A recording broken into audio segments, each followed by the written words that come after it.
Hi there, I'm Jess Piet here with co-founder of ShowKit, Emily Sipchen. Hello. Hi, how are you doing today? Great. Good. So first and foremost, thank you for being here. Of course. And I'm here to ask you about your tech startup Great. called ShowKit. So tell us a little bit about it. Sure. ShowKit, we're a company that, short answer is that we are doing customer support on mobile. Right now, in most mobile apps, the only way to get support is to hit a button and call an 800 number. It takes you outside of the app. You could also send email feedback. We're moving into some live chat, but that's, you're sitting there chatting with an agent over your phone. Mm-hmm. What we do is actually remote desktop-like technology, where you can navigate one screen from the other. So instead, with ShowKit, you hit a button and the agent can see your screen. You're video chatting face-to-face. It's like putting a brick-and-mortar store agent inside of your phone. Amazon launched something similar called Amazon's Mayday button inside their Kindle Fire. Mm-hmm. And so it's just like that. We actually launched before they did, but now Amazon basically does all of our marketing for us, which is nice. Okay. Very nice. Cool. Okay, so who came up with the idea? We're not your typical founder story necessarily. ShowKit was born out of an incubator, and we were working on this technology to solve the problem for a couple other companies inside of the incubator. Mm-hmm. One of them is a company called Ring-A-Doc. They're up in the Bay Area now. And the idea initially was for them to connect doctors to patients over live video chat inside of a mobile app. And so we started working on live video technology. Mm-hmm. And then there were a couple other companies that spun off where we were working on the same thing.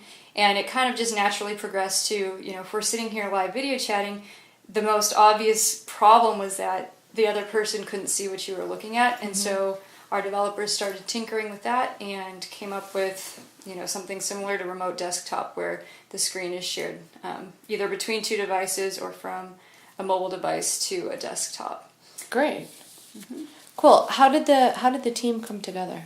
So we were all working at this incubator. Mm-hmm. I was, brought in on the business side. Our CEO, my co-founder, Anthony Kalani, was one of the developers on the project. He was the lead developer who built most of what is now ShowKit. And so, as we were going through this process, we realized that what we'd been working on made sense for a lot of other companies. And so we packaged the technology, and that's when ShowKit spun off.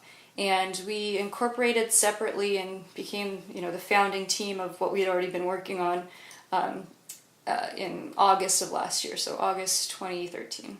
Okay, and what's the role that you play in that relationship? I'm on the business side, so, at a startup that starts small, it's pretty much everything from sales to marketing to ops to you name it, everything. Cool. On that side, yeah. Very nice. So can you talk a little bit about your background pre-ShowKit?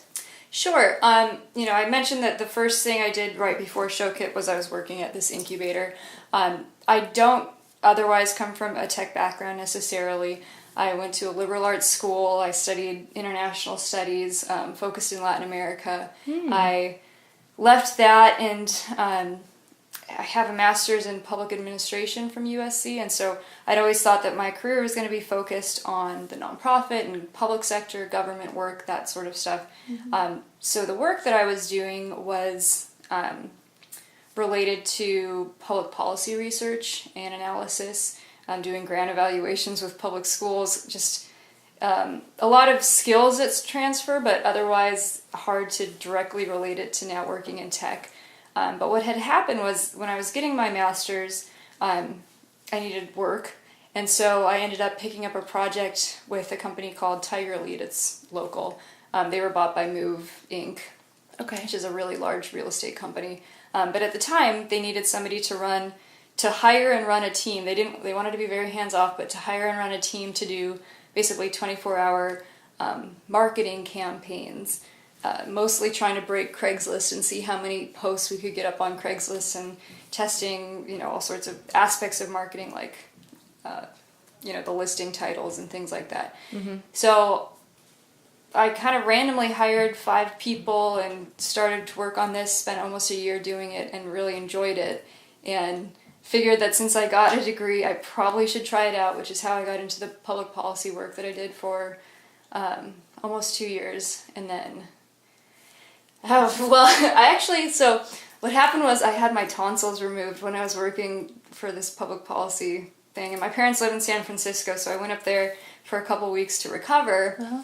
And of course, when you're in San Francisco, you start to see, the tech stuff. And I eventually, once I was feeling better, I saw some friends up there, and it turned out half of them were working for tech startups. So I kind of knew at that point, once I got back to work, that I was going to have to transition out, which is how I found the incubator.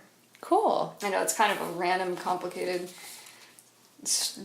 journey to get to here, but that's the way it goes, doesn't it? Okay, cool. So you spent some time working with underprivileged youth. Yes. Yes. So what were some of your takeaways from that experience? So the underprivileged youth work, I've spent some time working with Homeboy Industries, and then they actually have a charter school attached that was run by the consulting firm that I worked for that did the public policy research stuff. I worked one day a week actually with these previously gang-affiliated youth, lots of pregnant and parenting teens. To get into this school, you had to be a high school dropout, so that was the demographic. These kids dropped out of school and then many of them were parents at 16, 17, and it's, there's such...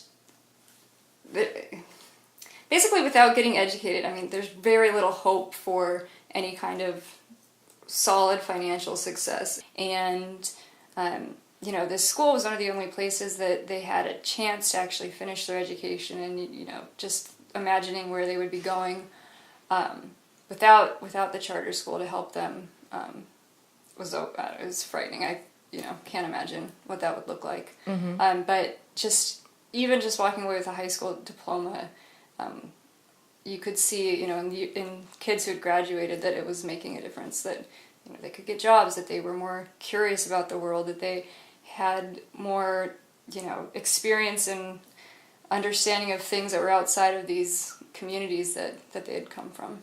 What advice would you give a young woman with few advantages, wondering what her future holds? It's something I've struggled with too, trying to figure out what to do, what comes next, what makes sense to work on now so that it pays off in the future. And so I could be giving this advice to myself. I would say that, you just have to find something that you like and try it. And hopefully that it is something career-oriented that you can actually get paid to do. But I think the worst thing that you could do is start down a path feeling stuck, just to make money at something that you don't like.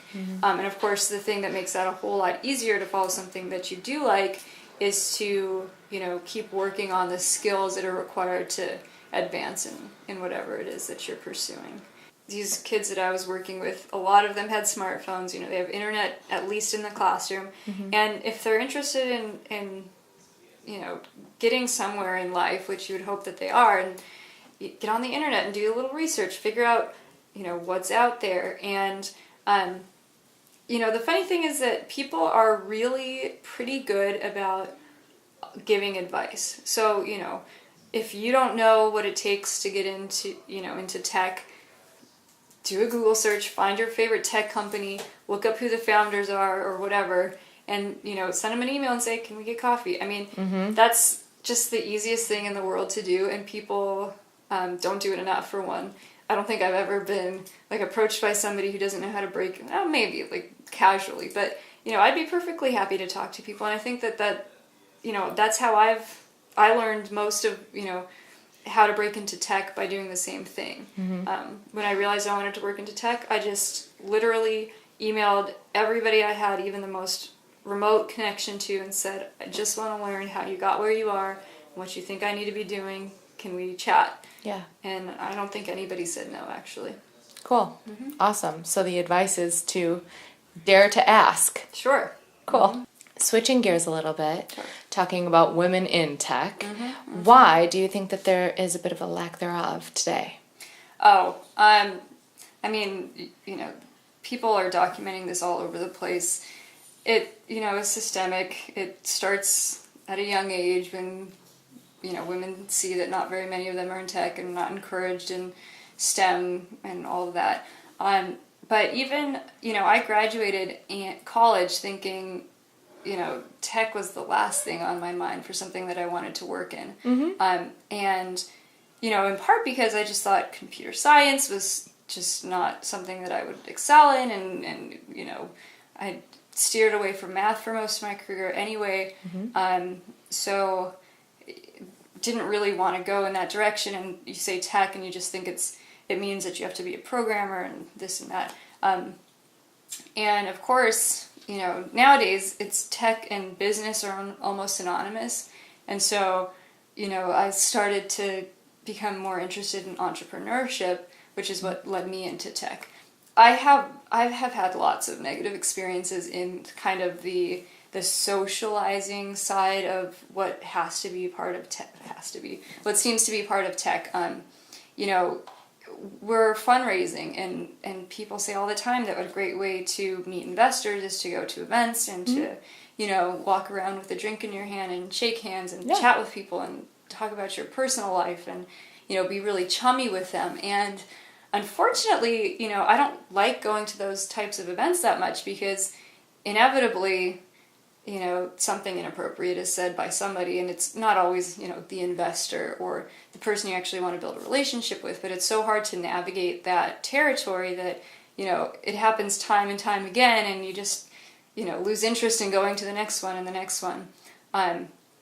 I have spent a lot of time going to conferences, especially up in San Francisco, and something that happens there that I think is just really unfortunate is, I'll go throughout the day having a normal networking experience, collecting cards and talking to people and sharing what we're working on, and then it's like the happy hour starts and the same people that you had just made connections with, men, come back and just like think that suddenly it's a social hour, which means that they get to ask you to dinner and to drinks later and to, go on dates and things like that. And it's discouraging. I mean, obviously it's flattering, and in the world, people interact socially all the time, but it is discouraging to have thought that you established a good business connection and find out that, this person was so friendly because they were waiting until later, till the after hours to, ask you out or something. Absolutely. Do you have any certain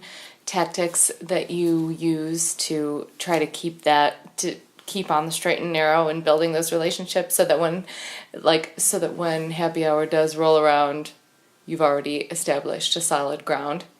I'll follow up on LinkedIn, so nice to meet you, and really, in a friendly way, say the next follow-up is going to be about business again type of thing.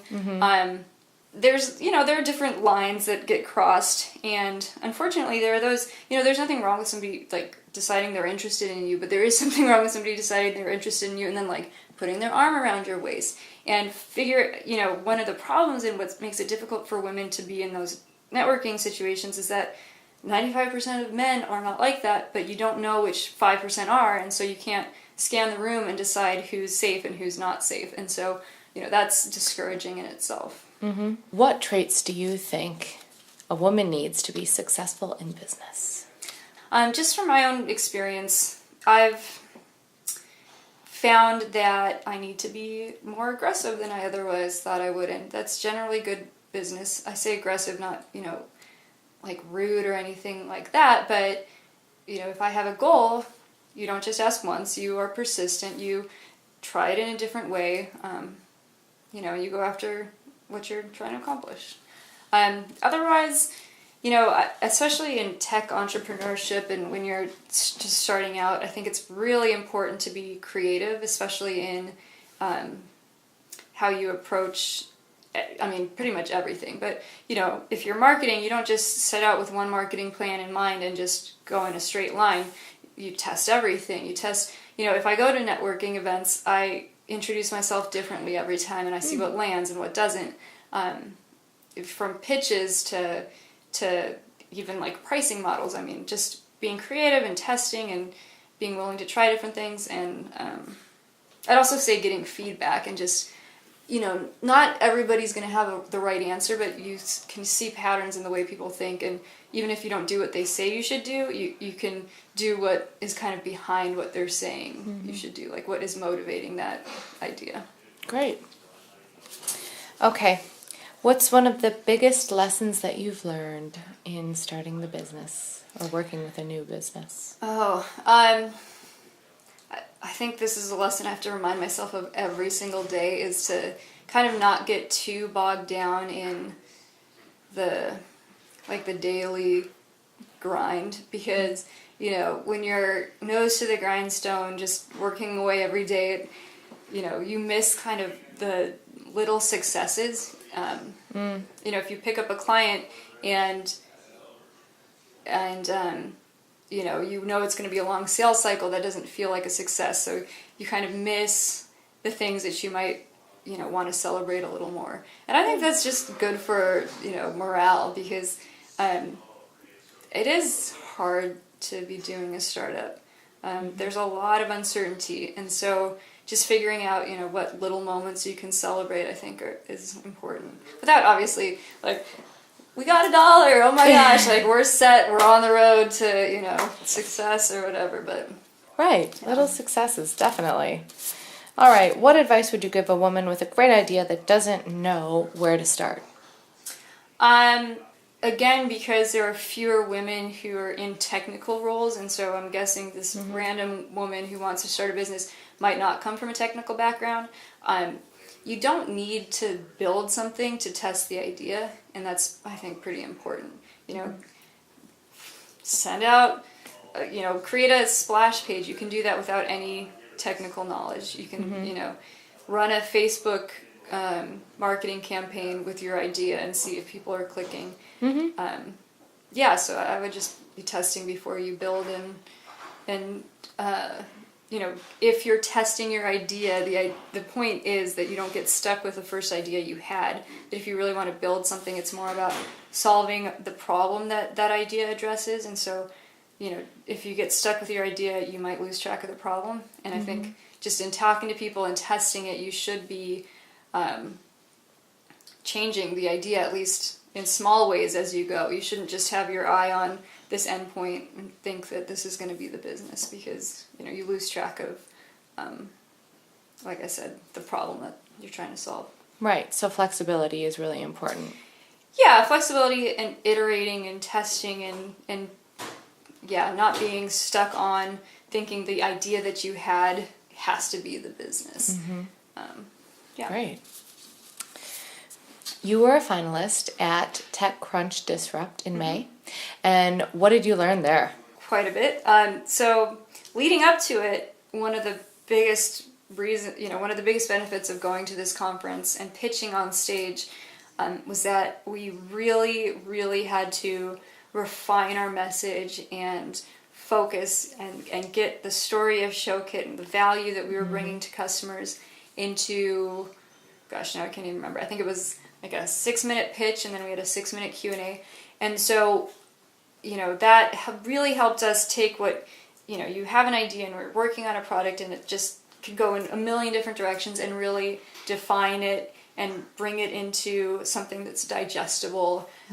And fortunately, we got to work with the TechCrunch staff over the months leading up to the Disrupt event to get that message down. And I think just following it, one of the main things that we figured out is that, you get this moment in the sun or whatever, your 15 minutes of fame, and then it's your responsibility to keep the interest up. And so, that you wish it would just all kind of come to you, but it takes a lot of work, even just following something like that, to keep talking to the people that saw you and approached you, and things like that. We just days following the conference were asked by Apple and Google to go up and meet with them up north, and you think, now we've made it, but keeping those relationships going is a lot of work. So we're still working with those companies, but it's on us. Great. What is next for ShowKit? Good question. We have been building like crazy. Right now we're on iOS and web, and we're going to do a big Android release, but that's all, kind of the technical timeline. We are in the process, and I can't really say what companies we're working with, but we've got a couple big deals that we're really excited about kind of coming down the pipeline, so hopefully we can make some big announcements around that soon. And then, we've raised some funding, and we're not raising right now, but we're going to open that up again in about a month. So, yeah, fundraising is a big deal. Are you excited for that? Kind of. It's also, we did go through it already, and it's tough. Mm-hmm. I have no problem with, being turned down or having somebody say no. What's hard is having to, what's hard is just the uncertainty of it, mm-hmm. because, if you aren't given money and you can't quite bridge it to revenue, then what do? Do you not take a paycheck? Do you not, I don't know. So anyway, that's kind of the most frustrating part. The fun part of it is that, everybody says you have to pitch 100 before you land one, and we've kind of seen that to be true, but what happens is, again, you get to just practice and get comfortable with it and change the pitch and, really listen to the feedback you're getting, and that doesn't mean that you do what people tell you to do, but, you listen to what's behind those sorts of statements, that advice. And you learn a lot from it. So we in the first round, we did end up changing a lot about our strategy and the way we talked about the company, and even things like our pricing structure. We found that helped when we adjusted it to make more sense to investors. Nice. And to customers, which is what actually matters. Thank you so much for being here. Of course. And answering all my questions.